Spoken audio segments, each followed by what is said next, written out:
Bismillahirrahmanirrahim. Welcome to Bike Mate PK. Gentlemen, I'm back again at Park Motorbikes मानसरा और आज एक नया bike है हमारे पास। नया तो नहीं है सच, लेकिन इसका न्यू मॉडल है, यूनिक का 2018-19 मॉडल है अभी हमारे पास। तो चूँकि ये आज ही आया मॉडल, तो आई थॉट कि इस पे एक वीडियो बना ली जाए। उसका मकसद ये है कि क्या नई चीज़ें हैं, क्या पुरानी चीज़ें, क्या एक्सपेक्ट किया जा सकता है। तो वो स्पेकुलेशंस ख़त्म हो जाती हैं जब आप कोई न्यू मॉडल देखते हैं। तो अब चूँकि ये बाइक अभी आया तो इसका बड़ा रीज़नेबल इस वक्त मौका है इस पे वीडियो बनाने का, ताकि अगर आप प्लान कर रहे हैं 70 सीसी में यूनिक लेने का, तो आप ये वीडियो देख के अपना जहन बना लें कि आपने 2018-19 मॉडल के साथ ही जाना है या प्रीवियस मॉडल ही लेना है, या आपको अपग्रेड करना चाहिए अपना मॉडल या नहीं करना चाहिए। तो चलते हैं अपने बाइक के रिव्यू की जानिब और देखते हैं कि इस बाइक में ऐसी क्या चीज़ नई है जो इस दफ़ा इन्होंने इंट्रोड्यूस कराई है, या एज़ इट इज़ बाइक उन्होंने छाप दिया। जानते हैं इस वीडियो में।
Nothing to expect something new out of it because इतनी ज़्यादा आप एक्सपेक्टेशन कर नहीं सकते थे।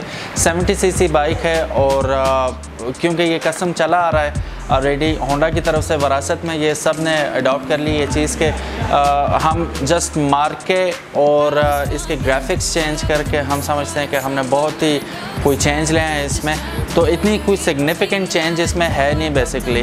तो ये टोटली आप पर है, मुनसर करता है आपकी मर्ज़ी पे कि आप 2018-19 मॉडल के साथ जाना चाहते हैं या 2017 is performing well for you. Thank you very much for watching this video. Stay blessed. Please subscribe to the channel before you leave. Thank you very much. Have a good day.